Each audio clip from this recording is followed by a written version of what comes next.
Hello folks, so I just recently purchased the Canon EF 70-200mm f2.8 LIS Mark II USM lens. Now this was an upgrade from what I had originally. I was using the Canon EF 70-200mm f4 aperture lens, and it had the image stabilization as well. It's a very sharp lens. The quality, you can see some of these images that I had taken, it's fantastic in terms of the image quality.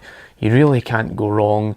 Other than the fact that it lets in less light due to an f4 aperture. This goes against you when you're shooting within a specific environment, especially within a shaded environment, indoors or whatnot. I think that a perfect example of this was struggling to shoot moving subjects such as monkeys within doors and having to compensate due to the fact that the f4 aperture doesn't let in as much light.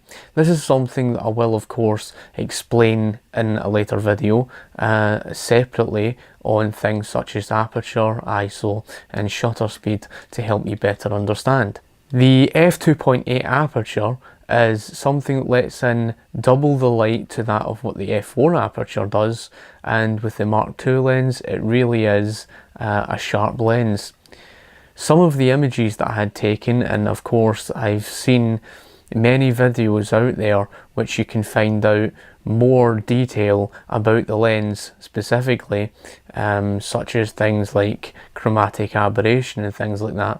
But what I'm going to show you is several examples of the lens from pictures that I have personally taken. So I bumped into this nice guy in Buchanan Street in Glasgow's town, and I decided to capture several portraits of the guy, especially of him singing and playing the guitar, and I decided to test the wide open aperture of f2.8 and basically to show just how beautiful the bokeh is. You can see just how crisp and clear and how it differentiates the subject from the background. Now of course, as I say, I will explain more about aperture soon in a later video, but you can see just the quality of the bokeh from this lens. It really is fantastic. Again, you can see several of these images that show the difference between the subjects and of course the background, how beautifully it blurs the background out. And what is beautiful about having the 70-200mm focal length is the very fact that it really is beautiful for flattening out subjects, especially portraits. Portraits can, you know, with a telephoto lens you can really get the best results out of shooting portraits of people because it flattens out their features, whereas of course if you're using a wide angle lens it will show a very different effect. What you will find if you have the original f4 lens, this is a lot lighter.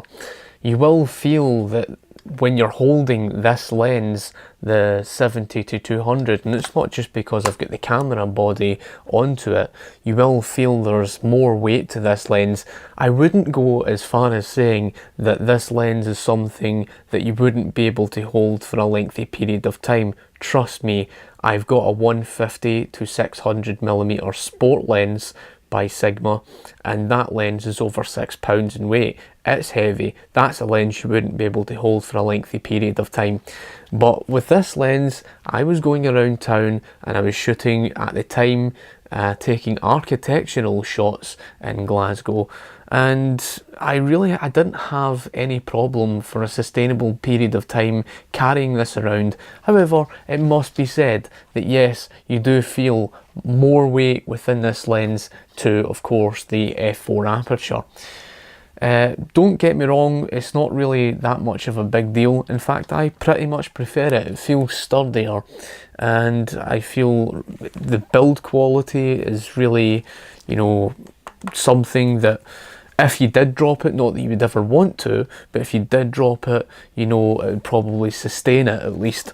And I do prefer the lens hood on this one, simply with the petal shape or whatever. I've mentioned before, however, with regards to the lens hoods, They are plastic, and you could pay anywhere from about, to get an official Canon version of these lens hoods, you'd pay about 30 to about 50 odd pounds, maybe even 60 odd pounds just for a lens hood, and it's made of plastic. You really have to be careful you do not bang these because of the small mechanism things inside them. You can break them, and I've had to replace a few in the past, one from a 24 to 70mm and of course the other from my 85mm. Don't get me wrong, the lens is really sturdy, and again it's the same with this. You just have to be careful. It's, you know, fairly simple enough to get the lens hood on and off. It's just a simple click of this, push it in and twist it to take it off. And of course, when not using the lens, you can put it on the reverse way and twist it and turn, and that's you. You can store the lens away simply enough. So again, when we go back to the Canon 70-200mm f4.0 aperture lens, what I can say, that if you were to go for something like this, you won't be disappointed. I've, you know, had good use out of it. I love the lens. It's a fantastic lens. It's nice and light.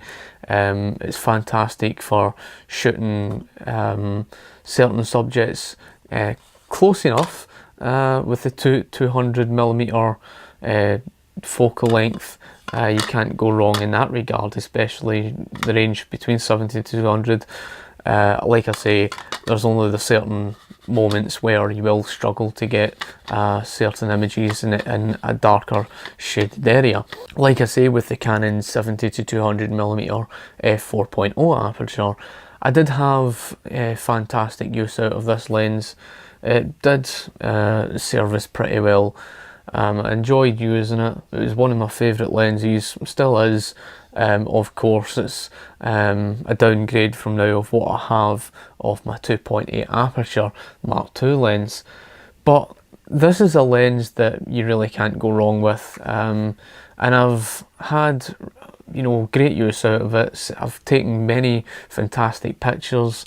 I've enjoyed shooting nature with it, and like I say, you would get a lot of fantastic sharp images from using this lens. But that downside to it was, of course, for professional photography, I wanted that advantage of having the f2.8 aperture that really does make a difference. Just to quickly touch upon, you do have these switches, the usual, and of course it's got the exact same on this lens. Somebody could tell you a lot more about the technical side of this lens, and there are other reviews out there. It does have a 77mm diameter. You could get yourself a protector such as a UV filter to put on the end. I'm definitely going to invest in something like that because I do like to protect the lenses. This is the type of lens you could use for sports, use for portraiture, you could use for so many things, and this is a lens I will be using a hell of a lot more in that regard. And I did shoot several other images which I'll eventually get around to showing at some point. The current time I just can't. So folks, I hope you've enjoyed the video. If you have any questions at all, feel free to ask me in the comment section below, and of course I'll be sure to get back to you. If you like the video, give the video a thumbs up, share the video, favourite the video, whatever, and of course if you like the channel, feel free to subscribe, and thank you for watching. Okay, cheers.